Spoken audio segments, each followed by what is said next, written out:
আদালতের নিষেধাজ্ঞা অমান্য করে অবৈধ বালু উত্তোলনের প্রতিবাদে আশুগঞ্জে মানববন্ধন। আদালতের নিষেধাজ্ঞা অমান্য করে অবৈধভাবে ড্রেজার মেশিনের মাধ্যমে বালু উত্তোলনের প্রতিবাদে আশুগঞ্জে এক মানববন্ধন অনুষ্ঠিত হয়েছে। আজ শুক্রবার ২৫শে এপ্রিল সকাল ১১টায় আশুগঞ্জ উপজেলার চরচারতলা এলাকায় স্থানীয় বাসিন্দাদের উদ্যোগে ফসলি জমি জিটিসিএল এর জেটি, জাতীয় গ্রিডের বিদ্যুৎ টাওয়ার সহ কেপিআই স্থাপনা রক্ষার স্বার্থে এই মানববন্ধন অনুষ্ঠিত হয়। মানববন্ধনে বক্তারা বলেন, দীর্ঘদিন ধরে কিছু অসাধু ব্যক্তি প্রশাসনের নজর এড়িয়ে এবং আদালতের নিষেধাজ্ঞা অমান্য করে ড্রেজার মেশিন দিয়ে মেঘনা নদী থেকে অবৈধভাবে বালু উত্তোলন করে আসছে। এর ফলে নদীর তীরবর্তী এলাকার ফসলি জমি জিটিসিএল এর জেটি, জাতীয় গ্রিডের বিদ্যুৎ টাওয়ার সহ কেপিআই স্থাপনা ক্ষতিগ্রস্ত হচ্ছে, বসতবাড়ি হুমকির মুখে পড়ছে এবং পরিবেশগত ভারসাম্য নষ্ট হচ্ছে। ড্রেজার চালিত এসব কার্যক্রমের কারণে স্থানীয়দের জীবনে নেমে এসেছে চরম ভোগান্তি। মানববন্ধনে অংশ নেওয়া একাধিক ব্যক্তি জানান, আদালত নিষেধাজ্ঞা দিলেও তা মানা হচ্ছে না, বরং রাত দিন প্রকাশ্যেই চালানো হচ্ছে এই অনিয়ম। দ্রুত সময়ের মধ্যে অবৈধ ড্রেজার বন্ধ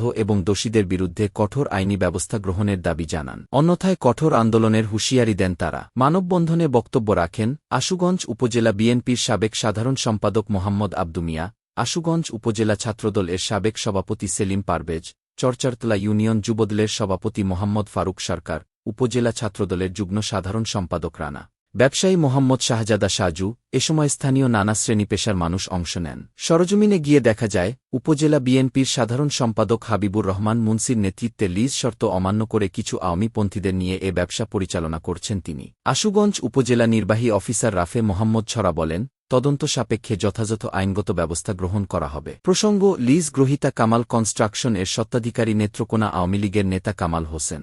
আমরা এখানে মানববন্ধন করছি, অবৈধভাবে বালু উত্তোলন করছে হাবিব, আওয়ামী লীগের একসময় দোষর ছিল সে। আমরা চাই অবৈধ বালু উত্তোলন যেন না হয়। এই যে জমি জমা সব কেটে নিয়ে যাচ্ছে, বাড়িঘর মানুষ থাকার মতো না, বসত বাড়িও সবগুলো ভেঙে যাচ্ছে এই ড্রেজারের কারণে। আশুগঞ্জে অবৈধভাবে মাটি উড়াচ্ছে এবং কেপিআই এরিয়া এবং ফসলের জমি কেড়ে নিচ্ছে। এটা একটা প্রথম শ্রেণীর কেপিআই ভুক্ত এলাকা। এখানে অবৈধভাবে ড্রেজিং এর মাধ্যমে মানুষের ফসলি জমি যেভাবে কেটে নিচ্ছে, যে কোনো সময় এই টাওয়ারগুলি দেখছেন যদি ভেঙে পড়ে তাহলে সারা বাংলাদেশ একটা বিপর্যয়ের মধ্যে পড়বে। আমরা এই অবৈধভাবে ড্রেজিং এর তীব্র নিন্দা ও প্রতিবাদ জানাচ্ছি। তারই পাশাপাশি প্রশাসন ব্যয়ের উদ্দেশ্য করে আপনাদেরকে বলছি, আপনারা অবিলম্বে এই অবৈধ ড্রেজিং বন্ধ করুন, না হয় এই এলাকাবাসী তাদের আইন হাতে তুলে নিয়ে এই অবৈধ ড্রেজিং বন্ধ করবে।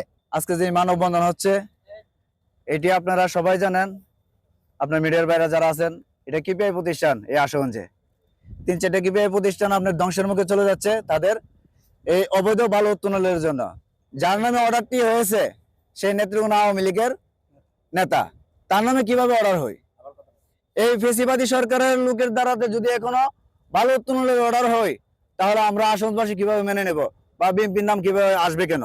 আজকে আমরা এই যে মানববন্ধন করার মূল লক্ষ্য হয়েছে কৃষি জমি এবং এই কেপিআই বা অবৈধভাবে মাটি কেটে ধ্বংস করে ফেলতেছে। নেত্রকোনা আওয়ামী লীগের কোন এক নেতার নামে কাজ এনে সে আশুগঞ্জ কিছু লোককে ভর করে ওইখানে আমাদের ফসলি জমি কেটে বিনষ্ট করে দিতেছে। আপনারা ইতিমধ্যেই বিভিন্ন জায়গায় দেখছেন যে ফসলি জমি সহ কেপিআই এরিয়ার জিটিসিএলের জিটি সহ গুরুত্বপূর্ণ স্থাপনায় অবৈধভাবে ড্রেজিংয়ের মাধ্যমে বালু উত্তোলন বন্ধের প্রতিবাদে মানববন্ধন। আপনাদের মাধ্যমে আমরা জেলা প্রশাসক মহোদয়কে জানাতে চাই, যেহেতু এই ড্রেজিং বন্ধের মহামান্য হাইকোর্টের একটা স্থগিতাদেশ আছে, এই স্থগিতাদেশকে ভায়োলেট করে তারা গতকাল থেকে একদম বেপরোয়াভাবে 15-20টা ড্রেজার নিয়ে দেশের ফসলি জমি গুরুত্বপূর্ণ স্থাপনায় কাটা শুরু করেছে। তার দেশের এই কেপিআই এরিয়ার স্বার্থে এবং ফসলি জমির রক্ষার স্বার্থে আজকে এই মানববন্ধন।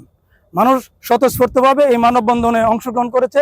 আপনাদের আরেকটা জিনিস বলতে চাই, যেখানে আগে একটি মহামান্য হাইকোর্টের যে স্থগিতাদেশ এসেছিল, এই সয়মরি নকল সহ এডিসি মহোদয়কে অবগত করা হলেও তারা বারংবার বলেছে যে অফিসিয়ালি অর্ডার আসার পরে তারা ব্যবস্থা নেবে।